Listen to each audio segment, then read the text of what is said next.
Welcome back to Motorsport Podcast. I'm Carrie. And I'm Mike. And we are here for this week's mini-sode to chat not just Liam Lawson, but some of the shortest and most epic endings of memorable motorsport contracts. Yeah, the more memorable endings to people's drivers' contracts. The brutal world of Formula One. So I am actually surprised. As much as I didn't support Liam Lawson the last two races, I felt as though Red Bull pulled the trigger a lot faster than I thought they were going to. Yeah, it's very fast. Much faster than I think most people were expecting. But they were under a fair bit of pressure or a fair bit of, I guess, incentive from Honda. Yeah. It's funny because like as all of this is playing out, I'm just thinking about how they sat on Checo for years. Yeah. With non-performance.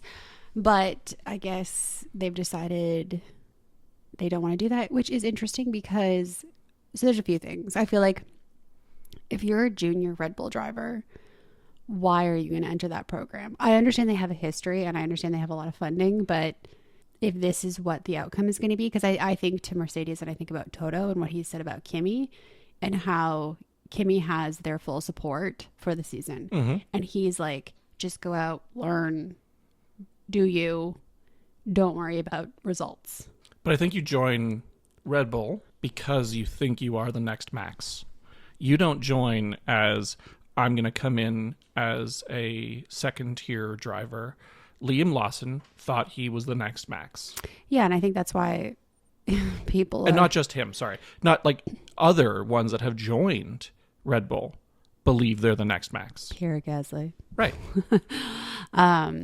Yeah, like I think it's interesting and hopefully like a humbling situation for him because he came in really cocky and I think that rubbed a lot of people the wrong way because a lot of the press that I'm seeing isn't any kind of pity for him. It's more along the lines of shouldn't have come in so hot. Yeah, the commentators have not been friendly to him, and it's sort of a humbling experience. Yeah, I mean, Jacques Villeneuve said it best. He came in arrogant, and ended fast. Yeah, I didn't think it was going to be that fast, but I read an interesting article, and it had some not so impressive stats for Liam Lawson. So he was the first Red Bull driver in their 20-year history to qualify last when he ended up in 20th in the sprint quali. And then he did so again for the Grand Prix. Ouch. It's also their shortest stint for a Red Bull driver in history.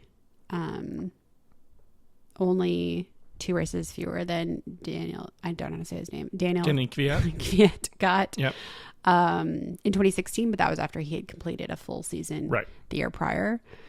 So not some great stats now associated with you, our dear friend Liam.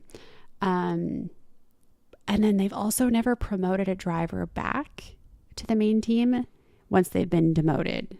Yeah. Too. So it's sort of the kiss of death of you get put down to the junior and you either stay with the junior or you go elsewhere. Yeah, because I mean, we saw that from Pierre. Like Pierre had some, I'd say, strong performances when he went back to AlphaTauri at the time, yeah. Yeah, and they didn't want him back. I mean, he got a win. Yeah, he got a win. He had some like strong performance and consistent performance. And I think one of the things that really got Pierre demoted was he just kept crashing the car. Yeah.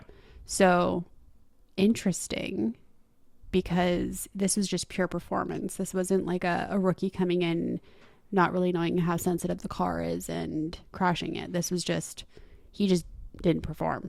Yeah, I feel like I don't feel like Red Bull counted him as a rookie. No. Right? They saw him as he was promoted from from the V carb last year, right? He was their driver last year, and that's where he's already proven himself in a way from the rookies. Yeah. So I think this was, you've been promoted to the full Red Bull seat. Show us what you got. didn't do it.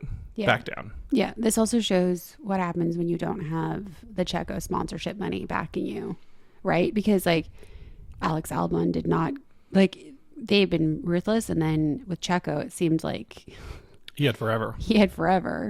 And then now it's just like they're back to this, and it's I don't think it's the best way to do business, but yep.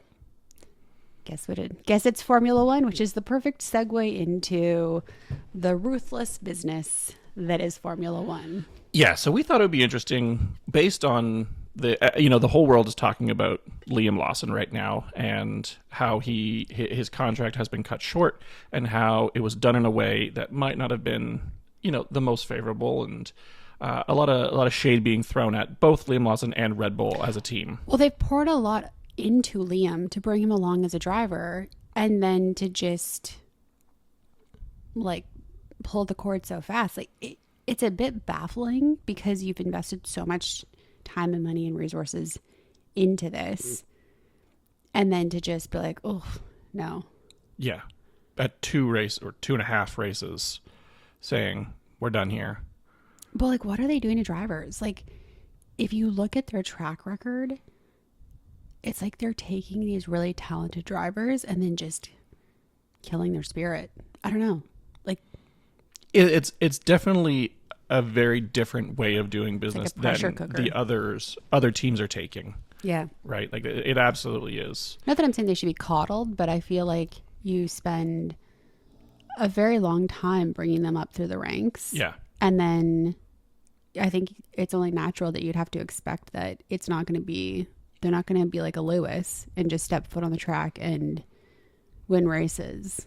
But I think that's what they're expecting. Yeah, well, they're delusional then. Yeah. They are. I think that's what they're searching for. Max didn't do that. No, he took, but I mean, he did it pretty quick, right? Yeah, but like, okay, so he didn't finish last, but No. like he wasn't like Lewis. No. Well, Lewis is once in a generation talent. But I feel like they need to maybe recognize that then. Yeah. And recognize that those are the outliers. They're not the norm. Yeah, they absolutely are. Sorry, continue. I cut you off because I was just okay. like... So it leads into, we thought it'd be interesting to take a look at some of the other times Formula One drivers have been fired. Their early exits. They took the pit lane. Or their more memorable exits. So sometimes it wasn't fast. Sometimes it was just a brutal way of getting canned. So the first one I want to look at is Damon Hill getting fired from Williams. When was this? So this is in 1996. Okay. He is world champion. Yeah. No. Yeah. Right? He has clinched the world championship for 1996. Oh, yeah, because it's the same year, right? Mm-hmm. And Williams says that you're not good enough. We don't need you anymore. We're done with you. You world champion. Take your business next year, elsewhere. we don't want you. Apparently over financial disagreements. So my guess is he wanted more money and they weren't willing to pay it. What crazy though, because you think you would just find the money somewhere, right? Absolutely. But do you know when in the season? Like it was. So he, from what I've read, is he's told before the final race of the season. Oh, so like they know he's going to win, basically. Oh, he had already clinched the championship before he's told that he will not be continuing on with them. What a bold call. Yeah. Williams, I mean, not a shock that you made it to the bottom. Well, so some argue that this is the beginning of their downfall. I mean, it probably was some heavy cracks, right, in the foundation, because like they still had strong results after that. But yeah, like that's a interesting move. Yeah, I thought that was a pretty rough one. Next one on my list is Kevin Magnussen getting fired from McLaren. Okay. So this was his first season? This is his. So he has his first season in 2014. Okay, with McLaren. Yeah. He replaces Checo. They fire Checo after a strong season to bring in a new hotshot, Kevin Magnussen. Okay. Kevin Magnussen doesn't do super great. He gets a podium in his first year, so he does okay. Okay. Then he's relegated to the reserve driver position Same season. next season. Oh, okay. Yeah. And then gets an email sent by Ron Dennis, the current team boss's assistant, Ooh, okay. saying he's fired, arriving on his birthday. Ooh, because they couldn't have checked that one. No, they didn't want to check that. That's which brutal. Tough one. Yeah, Okay, Meg. Yeah, he took that a little bit to heart, I think. I'd like to say he bounced back from that, but he sadly did not. He did not know. Yeah. But you know what? I feel like he's going to do something in some other. Well, he's like, already driving in the hypercar for Porsche. Yeah. Okay. I was So gonna he say is he was some sort of already Porsche, yeah. he does already have a seat in He's a strong driver. Like other championships. Yeah, I think he's. I think it would have been interesting to see him in something other than a Haas. Yeah. Because I do think that he put in some really strong performances, like just even last season. Mm-hmm. And I mean, I think he showed his strong defensive abilities as well. So it would have been interesting to see in a fast car. If he had been, at the start of a grid in a decent car, how he could have defended against attacks. Well, because he's hard to pass. Exactly. Yeah. Oh, okay. Yeah. Next one, Alan Prost getting fired from Ferrari in 91. I feel like it's Alain Prost. Alain, yes, my mistake, yes. Thank you for that. Your French is beautiful. Alain Prost. So he, at this time, is a 3-time world champion. And gets fired by Ferrari. Taking a page from Williams' book. Before... I guess this would have been before Williams. What year was this, sorry? It is. This is 91, yeah. 91, yeah, okay. Because he described Ferrari's car that year as it's like driving a truck. Oh, very complimentary. He said it very publicly. Yeah. Mm-hmm. And apparently Ferrari did not take well to the criticism. And they said, "You're out." So they didn't want to accept ownership of their poor vehicle. They did not. No. Okay. They decided we would rather replace a multiple world champion rather than look at our own car. Yeah, that makes lots of sense. So next one is Sebastian Bourdais, going back to the Red Bull family when he was fired by Toro Rosso in 2009. Okay. So halfway through the 2009 season, Bourdais gets a text message that he described as lacking style and respect. Okay. That he gets a text saying he's fired. Now, Franz Tost, the team boss at the time, disputes this and says, no, I told him personally. Release the text messages. Yeah, I know, right? He told him personally. That's what he says. So then he just followed up with a text? Maybe. Yeah. Where's HR in all of this? Yeah. Do they not have HR? I don't know. And Bourdais has not brought the receipts. At least I haven't seen any publications that have brought the receipts. So I'm hoping for it, but... This would have been back in the... This is 2009. But what was that called? Was it the T9 text days? That's what I was thinking it was T9, but I wasn't really sure. Days, yeah. Well, yeah, of course it's going to be brief. He's reading it on his BlackBerry. Nobody wants to hit those numbers 3 times to get the right letter. So, yeah, it's going to be brief, buddy. Yeah. So next one is Heinz Harald Frentzen in 2001 getting fired from Jordan. The reason I included this one is because he got a fax. Oh, a fax. Very current for 2001. Yeah, telling him he had been fired. They couldn't afford any other method of communication. That was the only way they could send it. But more interesting, he had a fax machine. Right? So he was able to receive said fax? That's what I thought was interesting, is that he was able to get a fax. Okay. Now, this was followed up with apparently a very tense exchange at Silverstone where his contract was publicly torn apart. Oh, I would love to see that video. Yeah. This then led to a legal battle where Franzen sued Jordan, and they apparently settled out of court amicably. Okay, yeah. A year later. Okay. Okay, so next we've got some serious dramas here in this one. We've got Nelson Piquet Jr. Ooh, that whole family is spicy. Yeah, getting dropped by Renault after the 2009 Hungarian Grand Prix. Now he hadn't been performing well, so it wasn't necessarily a surprise. But what happened after, I think, is why this one gets exciting, is because Piquet starts talking about how he was instructed told, to crash the car. Leading to Crashgate. So when was Crashgate in relation to his... So Crashgate was the 2008 Singapore Grand Prix. So it's the year earlier. Yes, okay. He gets fired the year after.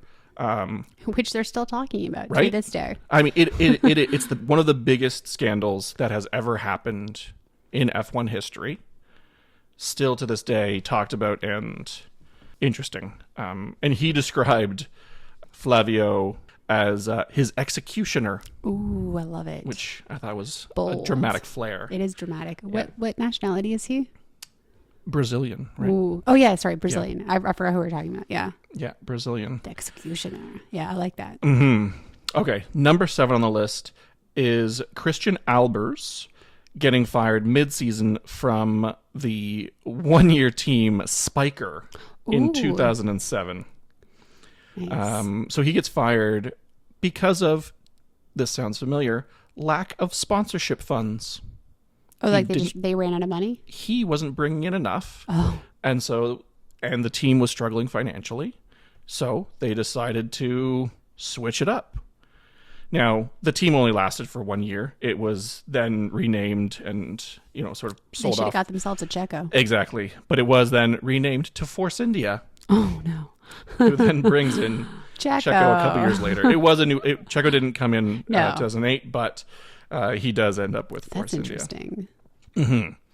Okay, so now number 8, a more recent one, and this one I just find a little bit Can I just interrupt you for a second though? Because maybe this is controversial, but I feel like if you are a team and you are trying to fight for a constructors championship and whatever, it's your obligation to hire the driver and pay the driver. I don't think the driver should have to be responsible to bring in sponsorship money. I think that that's something that you should secure on your own, and it should be very transactional. I'm paying you, the driver, this amount of money, and if they bring in any sponsorship money, great. If they don't, they don't. Like, I just think it's ridiculous that that's an element. So they shouldn't be buying their seats.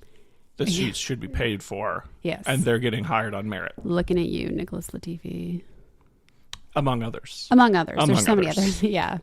Nikita Mazepin. Exactly. The list goes on. I mean, Lando. To start, yeah. Yeah.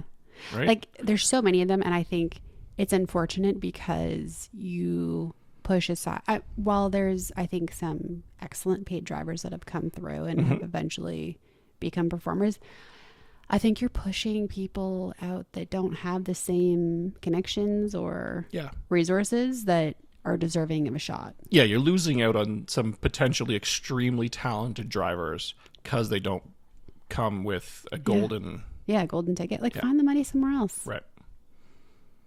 Anyway, sorry, continue. That's okay. So, 2022, we've got Mick Schumacher getting fired by Haas. Yeah. Now, I don't think this was surprising to him. Gunther Steiner said the writing was on the wall. If this was a surprise, then he should have been looking harder.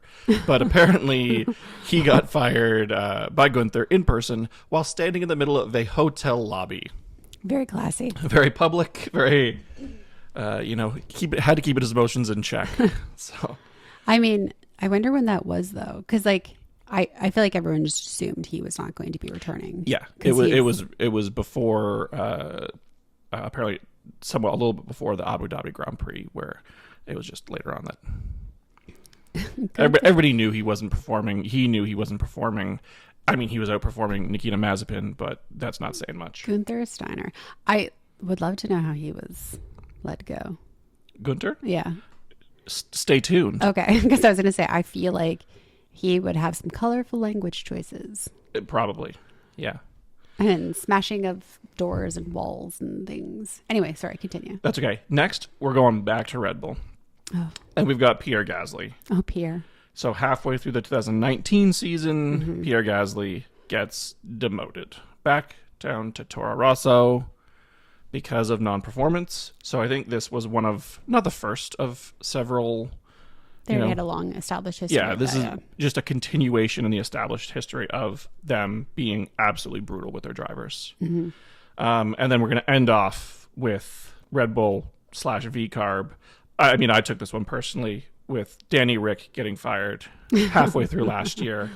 Not that he didn't deserve it, because I don't like, he was not performing. I'm not going to say he was performing inconsistently. Yes, it was his issue. Yeah. But the issue I had with it, and I think so many had with it, was the way it was done. But do you think though that was due in part to him, that Probably. he just wanted to like quietly? It's possible. Drive his last race, because I mean he went for fastest lap. Yep. So he was told before the race. Oh, yes, I see. He was told before the race that he was out after that race. Yeah, so he was pushing for that line lap to get some kind of a high note at the end of his career. I know. I like him as a person. I think he has talent. I like absolutely do. I think he has struggled, and I think I feel like it would have been interesting to see if he had stayed at Renault longer.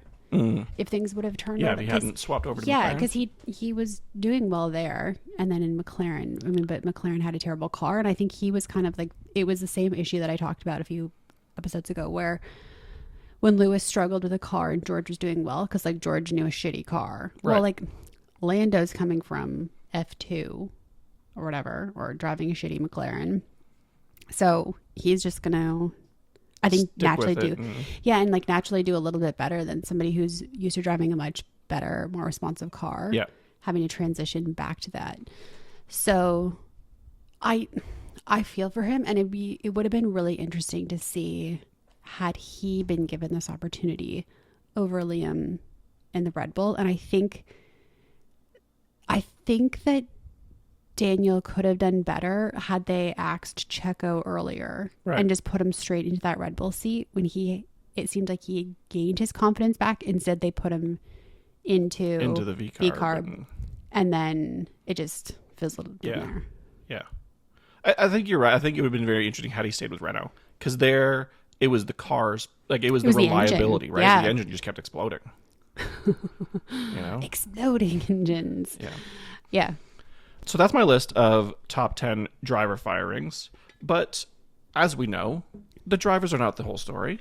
No. We all are interested in the team principals as well, and they are also not immune from getting cut before they think they should, or in interesting ways. Oh, what's his name?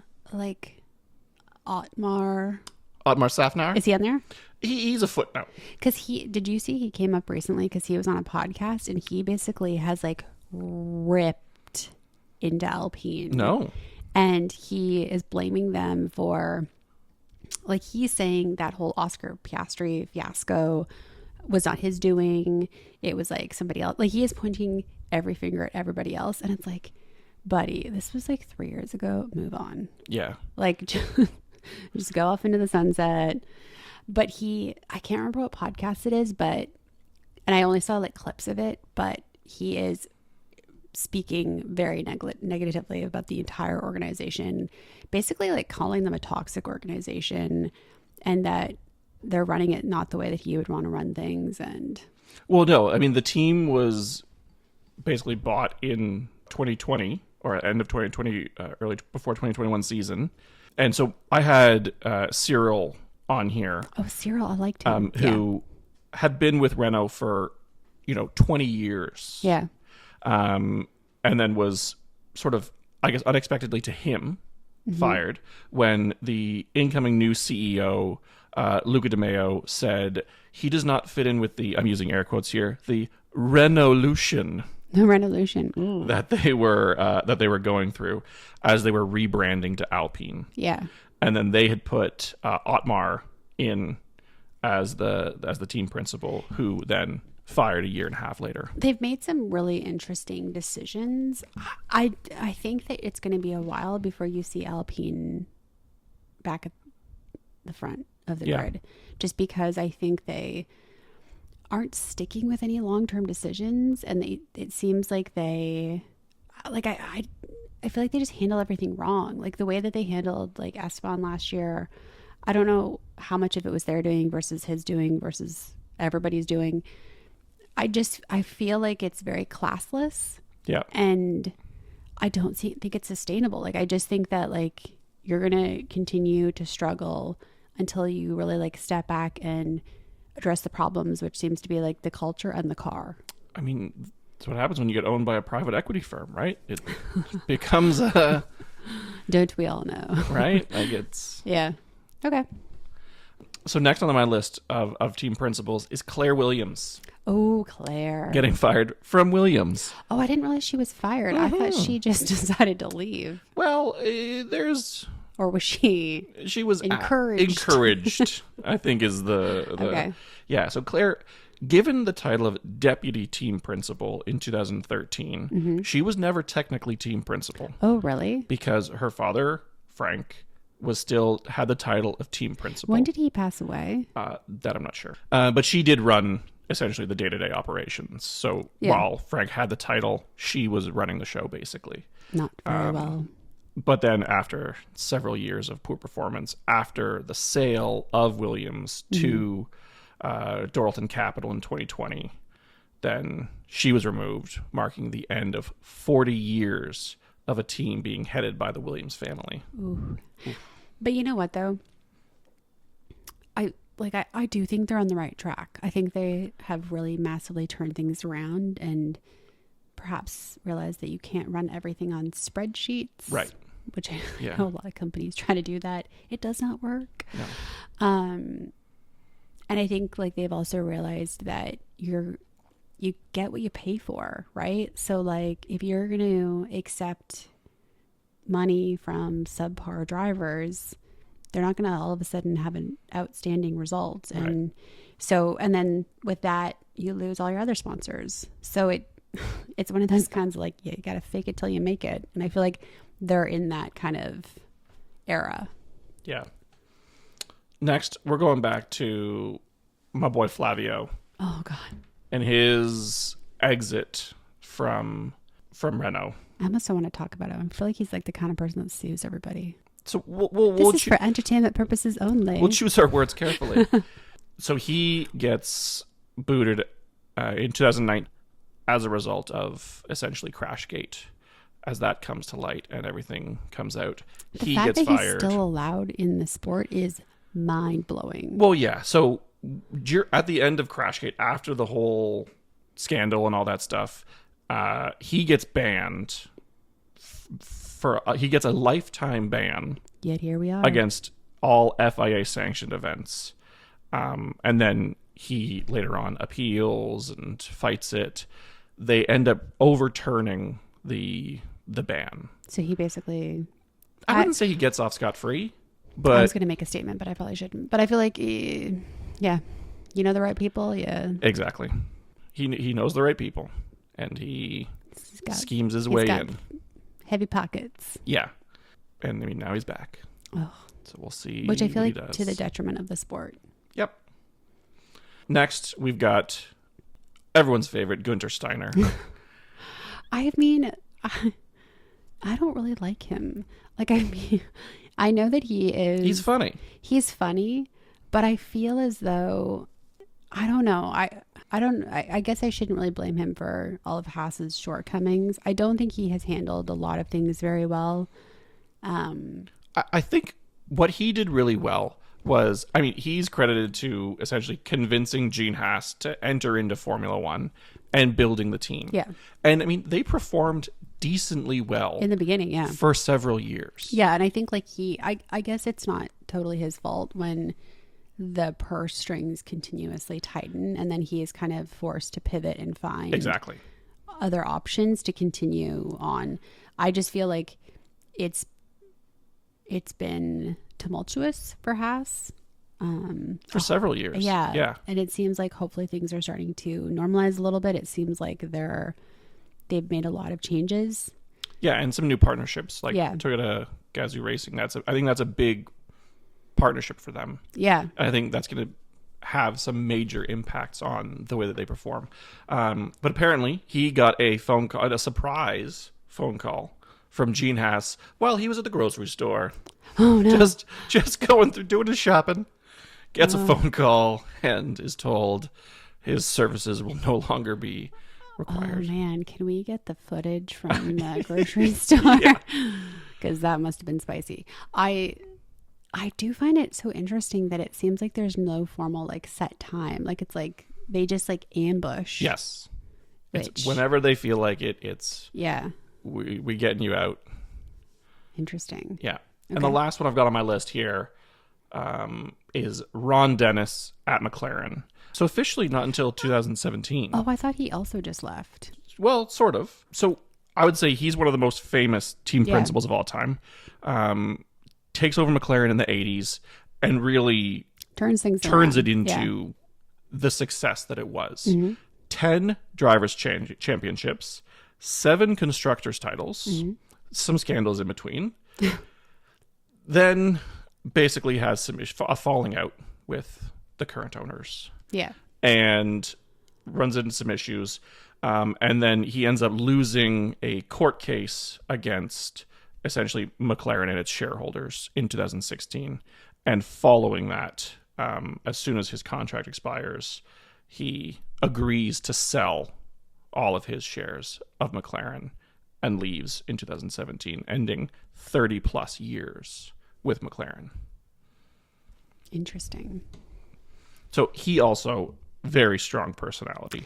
Yeah. Right? Yeah, I guess like I just listened to the snippet of like he contract was expiring, so like just kind of exited. Following legal action. Yeah. Oh well. I mean, how long were you really gonna do it? Yeah. Right? Like I feel like with the traveling with F1, like there's a lifespan to this, right? Like you can't do it forever. Yeah, there definitely is, and it's. But I mean, hey, certain and for some of personalities, these people, it's much shorter. Yeah, as we've seen. I would also love to know, like, which we'd never know, like the most epic way some of these people have quit. Because if this is how they get fired, I'm sure they also are equally as spicy when they quit. Yeah. With their quitting style. Yeah. Like I would have loved to be on the inside to know what happened with Nico leaving Mercedes. I know it was just like in his, how he positioned it was, I'm stepping away. Like I've won the world championship. I'm done. Yeah. That's what I wanted to do. Peace. But I feel like there's more to that story. And I know that there's controversy around that world championship season because Lewis has famously talked about how he feels as though the car was sabotaged, I guess, in the beginning of the season, and then they overhauled and they changed all of their mechanics, brought in new mechanics, and things turned around for him, but it was already too late. Yeah, it'll be interesting to see when he does his tell-all. Yeah. I mean, now that he's a Ferrari driver now, maybe it'll come out sooner than we think. No, I think he would wait. I think he'd wait. And he's got too much class. But he did say that he would write a book. Mm-hmm. He already has written a book. It's excellent, in case any of you are wondering. But I would like part 2. I'm sure we'll get it. Okay, so who do we think is the first rookie / we'll include Liam Lawson in this. I know I said he wasn't a rookie. Who do we think is going to be the first to leave the season? Do we think they're all going to finish the season? Do we think there's any more moves to be made? I think Liam was the biggest question mark in the Red Bull seat. I think everybody else is safe for the season, right? Yeah. Like Gabriel Bortoleto, Sauber is.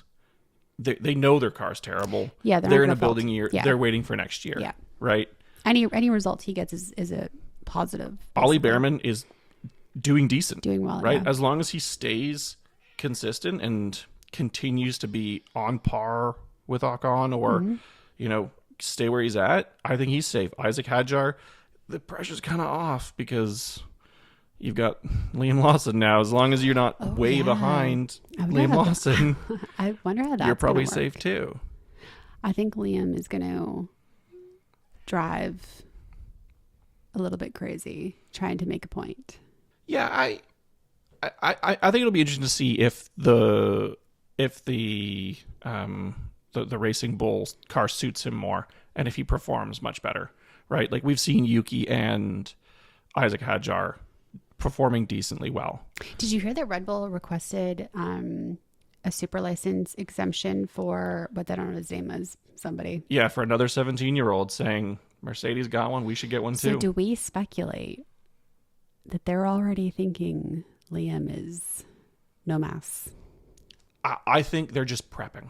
I think they are too. I think they're prepping. They want to have their New talent ready to go should they need it. They know how fast they go through drivers, right? Yeah, I do think. And then the other rumor is that Checo is in talks with Cadillac, which I really hope he doesn't come back. Like, I'm sure he's a lovely human being.